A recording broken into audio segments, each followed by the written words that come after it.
everybody. We are live tonight. We tried this an hour ago, a couple of minutes ago, didn't work out. Starting over. In just a second, we'll be joined by David Burton, one of our hosts. And tomorrow night, we'll be going to try it one more time. The Reverend Dr., my brother, the Reverend Greg McCrae, David Burton, great team right there. We're going to host one more time. I'll get it started, and we'll kick it off there. While we wait, let's talk about it, ladies and gentlemen. The Superstar Shakeup results is pretty good. Come on in, David Burton. How you doing? I am great. Or should I say I'm glorious? Yes, sir, ladies and gentlemen. David Burton in the house. Greg McCrae on the line. He's unavailable. He's kind of as patient could be, and he checked out on us. He checked out because he's knocked out right now. But he'll be in the house tomorrow night, and we'll have a good time there. All right, ladies and gentlemen, check this out. For SmackDown comes to Raw. Tomorrow night, Raw comes to SmackDown. So from SmackDown, we got the glorious Bobby Roode. We got Jinder Mahal, Natalya Neidhart, the Fashion Police, Rizongo, and of course, I'm missing somebody. Mojo Rawley. Mojo Rawley. Yeah, Zack Ryder. The Riot Squad. I believe that's it. I think. No.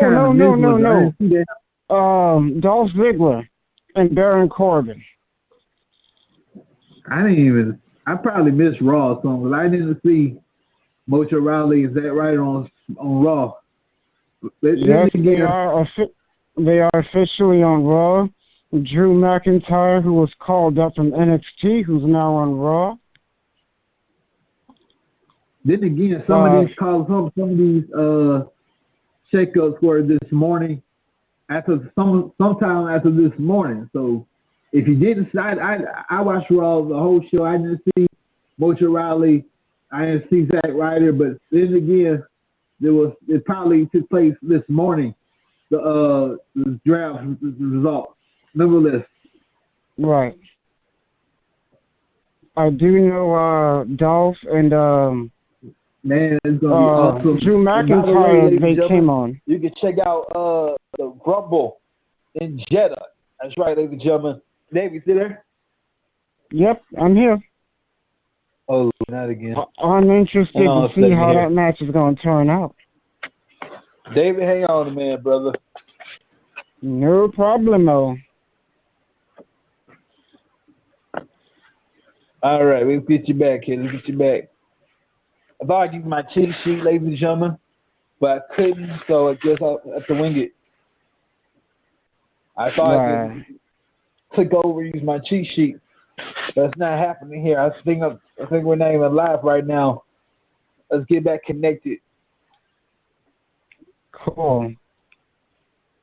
I believe, what is it, eight matches on that card? We're back in the house, ladies and gentlemen. Let's get back in the house. Yes, outside in the yard, they give in the house. This Royal Rumble card, I believe, does have 8 matches, and most of them, they're all title matches. And congratulations to Jeff Hardy. I said it earlier, Mr. Hardy is now officially the Grand Slam. There he is. Sorry about that day. We had technical problems. But no problem. Yeah, man, looking forward to it. By the way, there's going to be a Rumble in Jeddah. Yes, ladies and gentlemen, the Rumble in Jeddah is going down. Not 10, not 20, not 30, not 40, but 50-man Royal Rumble match. 5-0. Yes, sir, ladies and gentlemen. What's your favorite match on the card so far? My favorite match? Oh, that's tough. I'll probably have to say the ladder match. Which is? Oh, wait a minute. That match might change. I just realized that because it's supposed to be The Miz, Seth Rollins, Samoa Joe, and Finn Balor in a Fatal 4-Way match for the IC title. But The Miz was just drafted to SmackDown, so I don't know if they're going to change that match. I don't know if the match is going to stay the same, so we'll see what happens with that. But that's the match I'm looking forward to. Yes, sir. Well, let's be more specific about it, ladies and gentlemen. First of all, I want to give my props to Jeff Hardy, who is a Grand Slam champion. This dude is a former hardcore, former European champion, former WWE champion, former tag champion, Intercontinental champion, now the United States champion, Grand Slam. Congratulations, Jeff Hardy. Yeah. What else we got here? Oh, yeah. This match has been... What?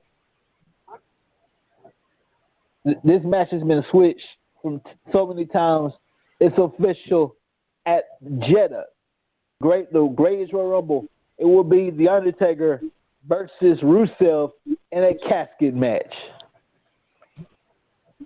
That's true. That is true. The Undertaker's first match since WrestleMania, squashing John Cena in under 2 minutes. John's had a pretty bad year so far. He lost Royal Rumble, he lost Elimination Chamber, lost WrestleMania, lost his fiance. What's next? He might lose to Triple H. Which match? I want to say he lost his fiance. I think they just broke up, but nonetheless, it is. Yeah. And sad. Well, it's what it is, you know. By the way, you can read more about it. Check it out.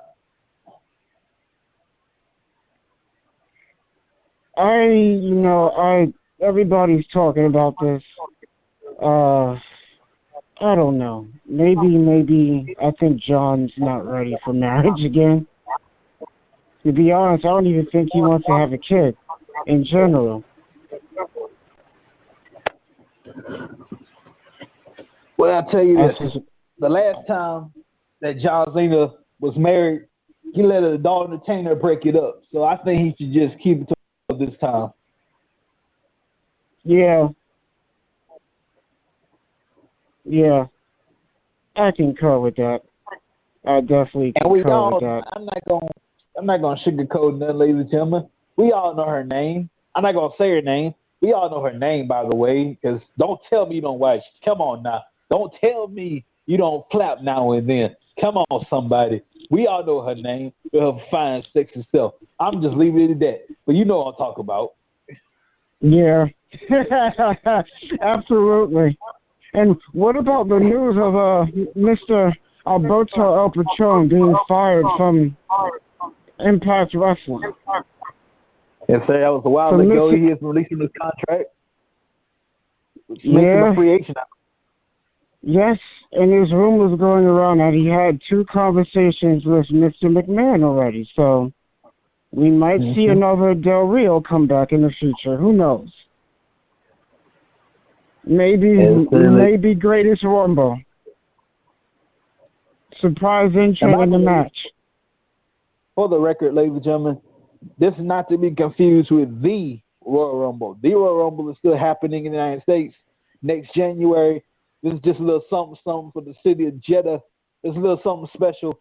Obviously, most of you who are huge history fans like myself, Saudi Arabia has a little issue with women, so there will be no Divas match on this card at all. None. That's true. That is true. And it's interesting because I was just thinking about something.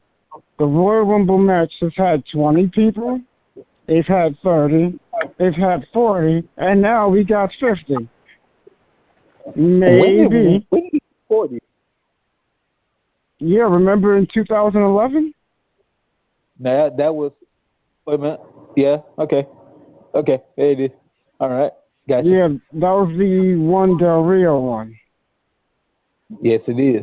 By the way, for the record, if it wasn't for him eliminating Santino Marella was so close. Number 2, so close. I'm just saying. I jumped out of my seat. I actually thought he was going to win for a second. I got to give some props to Santino Marella. All his career, towards the end of his career, he was sure she was so close, but you don't get the cigar. He almost won the Royal Rumble, 2011 Royal Rumble. He almost won the 2011 Elimination Chamber. So close. That's true. I almost jumped out of my seat for that one, too. A former United States champion, and his first night back in 2007 is on his, as a fan, the Intercontinental Champion. That's true. He's also a former tag champ. And he defeated the late great Hugh Maga with the help of Bobby Lashley, but that's a different story, different time. By the way, let's backtrack here. Let's backtrack for a second. You can read all about John Cena and Nikki Bella's breakup on our website, WrestleTracks.net. Check it out. And let us know what you think about it.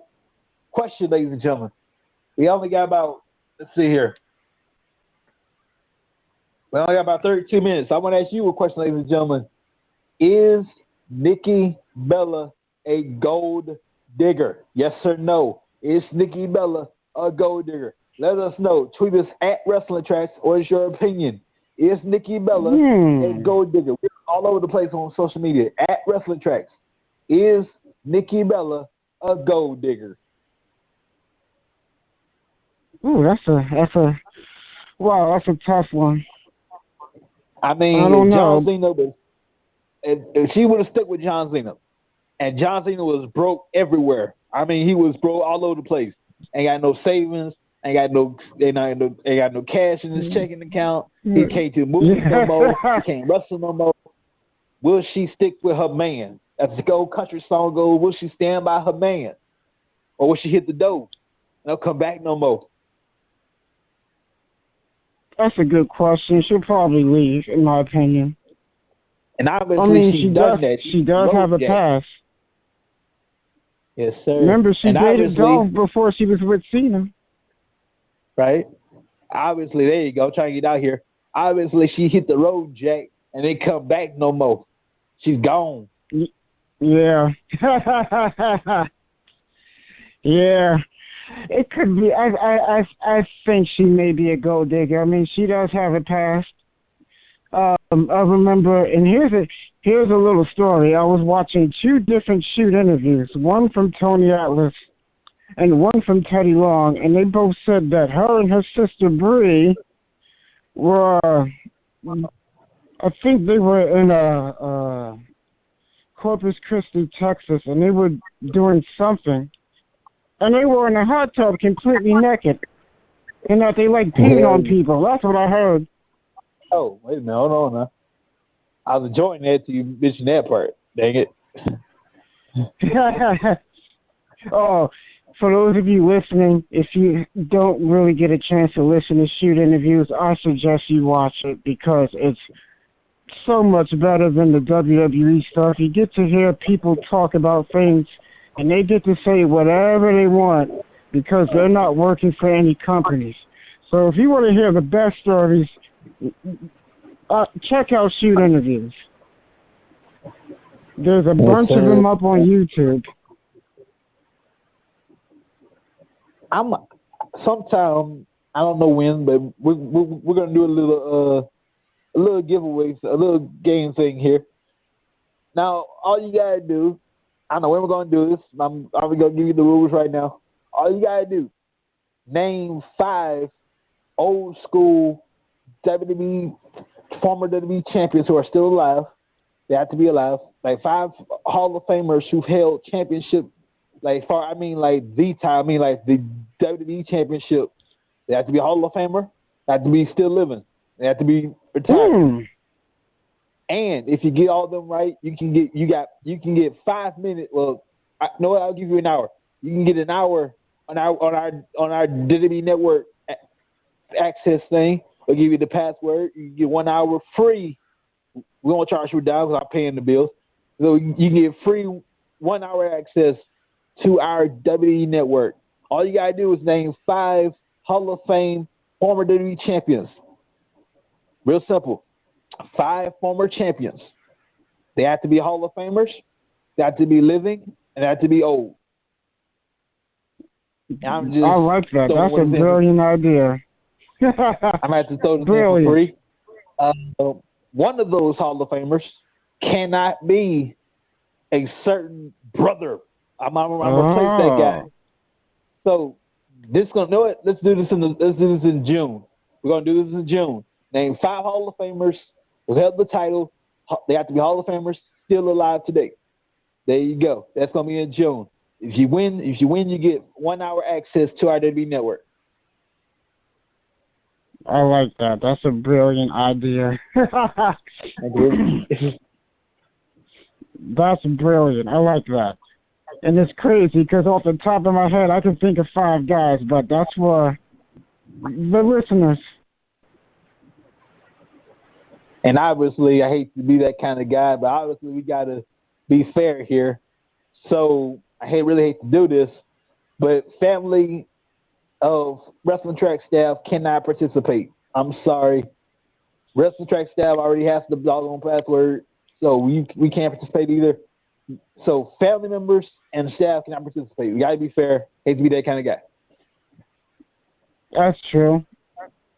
That's acceptable. And we already had the password. So yeah. You always By the way, if you haven't watched the network, check this thing out, man. Go old school and watch My Name is Paul Heyman. That thing is great. I agree. I bought that DVD, and it was one of the best DVDs they ever did. I bought it. For those of you... I watched it so many times, man. It scratched up on me. I had to get rid of it. But, darn, I need to get it again. Amazing DVD. And that is up on the WWE Network. But for those of you who are listening, a lot of the DVDs up on the network. Here's an interesting thing about these DVDs. It's better to get the DVDs than to watch them on the network. Because when you buy the DVD, you get to see things you don't see on the network. Yep. So that's the interesting thing. I was about to bring that up because, like, some DVDs, if they have on the network, you won't find on the network. You can't find it. It's probably been edited or removed. Like, when you watch WrestleMania 30, there's 2 WrestleMania 30s on the WWE Network. There's WrestleMania 30, Then, Now, and Forever, and then WrestleMania 30. Then, Now, and Forever, they had like a bunch of matches and they chopped it up to 3 segments and a match. WrestleMania 30 itself has everything, so I'm just pointing it out there. That's true. That is true. I'm surprised Chris Benoit is still on the network, but now he don't have he has you know what I'm saying, like he's in the network on different programming, but he don't have his own programming, but he's in different stuff. Well, to be honest, I really didn't have a choice but to include him on the network. Yes, sir. The last time you see Chris Benoit on WWE programming, I believe, if you go to 2007, 2008, that's the last time you'll see Chris Benoit on WWE programming on the network. But I believe, he was on ECW, actually. Yes, sir. In fact, the night he died, the very night, ooh, that's good. It is not as good, but I was scratching, ladies and gentlemen, never mind. But the night that he died, the very night he died, he was supposed to be competing for a championship match, I believe. Yes, he was. And he was supposed to actually win the title that night. Had he been there. Can you imagine how amazing that match would have been? Huh?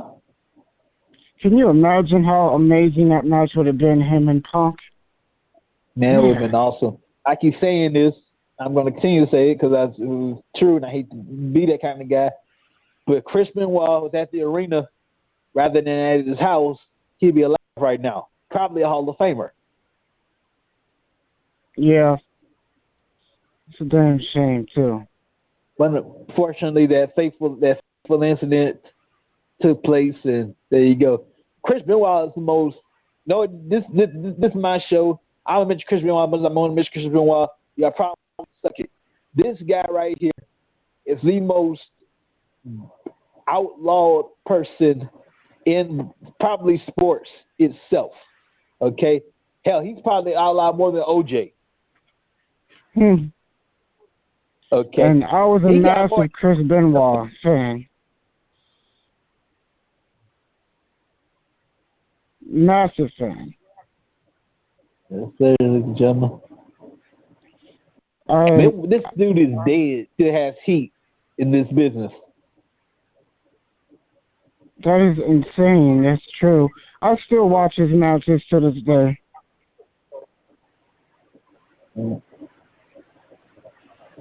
But I loved his work. I loved watching him. Dave, I want to ask you a question here. Which brand back? Let's go back to the year 2000. Let's say 2002, 2003, like 2002 till 2002, 2003. Which brand was more lit? Raw or SmackDown? SmackDown, hands down. Interesting. In no way, shape, or form, Raw was better. Paul Heyman was running SmackDown, and the matches he put together with the talent they had. Like, I still watch those matches up on the network and YouTube. All the matches Eddie Guerrero and Edge had, and the Kurt Angle, Rey Mysterio matches. We've seen the rise of John Cena and Randy Orton and Brock Lesnar. The Undertaker, Hulk Hogan. It was awesome. Yes, sir, ladies and gentlemen. I like the way Paul handled everybody. Yeah. I don't want to. By the way, I don't want to cut you off. One of the main things I like is that Heyman made new stars without sacrificing the mainstream box office appeal of the already established stars that was on SmackDown, like the Kurt Angles and the Hogans and the Undertakers and the Big Shows. I like the way he did that. That was brilliant. Yes, sir, ladies and gentlemen. By the way, ladies and gentlemen, those of you who are new to the network, when you watch it, I want to say the last time. I say that because, like, on some of the SmackDown rosters, the last time Hogan was wrestling, I want to say it was 2002. I want to say when Brock Lesnar squeezed the life, literally just bare Hulk Hogan until he was like, okay, he passed out, and then he got beat the crap out, and then you go over to 2003. No. Yeah, you're right. Yeah, 2003. On the SmackDown roster. Skip 2 years later on the Raw roster. Next thing you hear is boom, boom, boom, boom, boom, boom. You know, that was last time. So that's also 2005 altogether was Hogan's last time. Yeah. His last WWE match was against Randy Orton. Yes, sir. At SummerSlam in 2006. I'll keep it real with you. Wrestling today is a young man's game. With all due respect to the Hall of Famers and the legends that paved the way, with all due respect, it's a young man's game.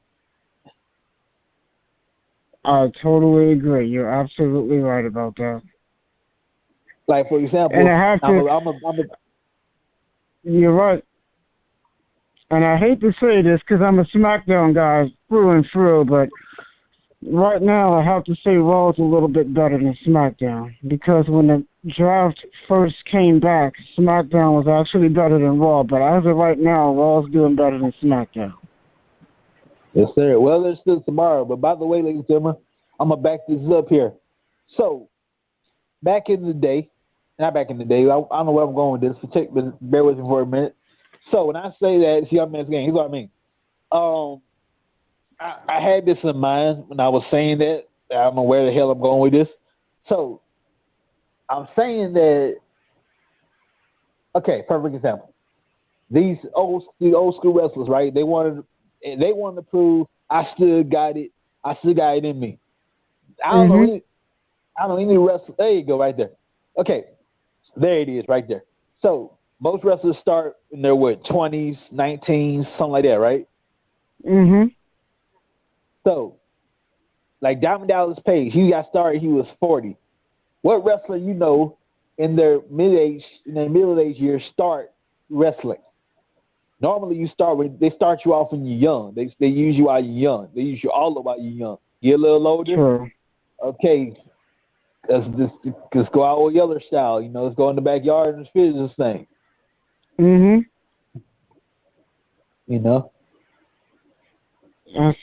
it's the best thing to do is start while you're young. Don't start while you're old. Oh no. But DDP, he made it starting a little late in his age. Yeah, that's all I'm saying. Like most wrestlers, you get started. I know, like for example, like Ric Flair's son. I can't remember his name. God help me. He was 19. He won the United States Championship over in WCW. It was WCW at the time. Kenny. David Flair. Huh? David Flair. David, there you go. David Flair was 19. Kenny was 20. The guy from La Resistance was 20, 19, whatever his age was. Youngest tag champions in history. Yeah. Huh? Yeah, you're right. And for the record, those two people I mentioned were in different tag teams. They weren't in the same group. But one was from the Spirit Squad, the other from La Resistance. This is a young man's game. All due respect to the legends. That's why a lot of guys retire. Some guys, they're still going well into their 50s and 60s. I was like, man, give it up. Like guys like Jerry Lawler and Dory Funk Jr. I was like, these guys are still going. The Undertaker, when he took his coat off and stuff in the ring at WrestleMania 33, I'm like, dude, that's a perfect way to go out. Wonderful, awesome. Then he had answered John Cena's challenge. I'm like, he really don't have to do it because what you are, the Undertaker is it's the greatest of all time. Period. Not one of the greatest of all freaking time. Done it all, been there, done that, got the T-shirt. John Cena, been there, done that, got the T-shirt. But the question is, which one of y'all is the greatest of all time? The Alpha, the Omega, amen. Which one of y'all is the greatest of all time? I don't think it needs to be answered, but when they had did it, Undertaker knocked him out finished it within 2 minutes. And by the way, he deserved all of that because he ran his mouth a little bit and kind of went below the belt. That is true. He called the Undertaker a coward, which is a no-no. And where I'm from, if somebody go a little bit, it's one thing to insult you, but it's another thing when you take a little. It's one thing, like for example, him doing all that at first was business. Okay, fine. Then you went a little personal with it, and that's a no-no. There are some rules to this. There's some unwritten commandments in this business. By the way, check out our T-shirt. The 10 Commandments of Wrestling is available right now. Go to teesprings.com/store/wrestling-tracks, and you can check out the T-shirt. teesprings.com/store has wrestling-tracks. The 10 Commandments of Wrestling, Volume 2. The Volume 1 is we had edited that, and check it out. True. So there is there's 10 of them, but I'm gonna give you about 5 of them. Well, I'm gonna give you 3. We don't have much time for that. There's 3 unwritten commandments of wrestling. Number 1, family is off limits unless they're part of the company. You don't bring their family into this. It's between y'all two. Like back in 2002. Right. All right, we got 15 minutes. Back 2002. And Dave, I don't think you mind me wrapping this up because y'all took over last time. Yeah, there you go. Back 2002. Undertaker, Ric Flair, business. Then he got a little personal. You had his son David in there, and he went to his training facility. They was training there. You beat the crap out of the dude. That was like, okay, now you made it personal. It was family. It was business. It was between me and you, business. It's all good. Then you made it. See, that's what happened in this business. It spills over to your personal life. You know. Oh, you know what's interesting is that Undertaker got a taste of his own medicine just for doing that. I remember when Paul Heyman and Brock Lesnar went to Undertaker's wife while she was pregnant. I was what goes around comes around. I didn't realize that, but that's true. His wife was backstage. She was pregnant at the time. His first wife, Sarah Calloway. How you doing, Sarah? His first wife, Sarah, was backstage. Crazy. She was pregnant, and Brock Lesnar put his hands on her stomach. And I want to remember the words he said. He said, "Life's a bitch," or something like that. Yeah, he said, "Life's a bitch." Life's a bitch. He said, "Life's something about life." And he put his hands on his stomach. Okay, now you'll get what we call a receipt. Okay, it's one thing beat the hell out of each other, get out the ring, take a shower, go to the next city. That's business. It's another thing when you go into reality. Okay, this is scripted. It's storyline. Let's keep it that way for a couple of hours. Right now, this is our reality. Then you bring it into the real world, where you bring family into it. Now it's personal. Now you're going to get this receipt. Yeah. Yeah, absolutely right about that. I was like, well, Undertaker had that coming. Yes, sir. I don't know where this all came from, but that's what. There you go. Oh yeah, there it is. The 10 Commandments of Wrestling. Well, that's just one of them. Number 2, you stay on topic in your promos, man. If you're gonna talk about WrestleMania, talk about WrestleMania. Like Roman Reigns, he went off topic and talked about Brock Lesnar not showing up that night. He wasn't supposed to say that, and got suspended to WrestleMania. John Cena, he wasn't supposed to mention he was gonna face the Undertaker. That was supposed to be a surprise. And where did that go? That was pretty much useless. The whole Roman Reigns thing. Right. Talking about he's going to beat Brock Lesnar inside the cage in Jeddah and become the new Universal Champion. And then Samoa Joe makes fun of him because every time he fought Brock Lesnar, he lost.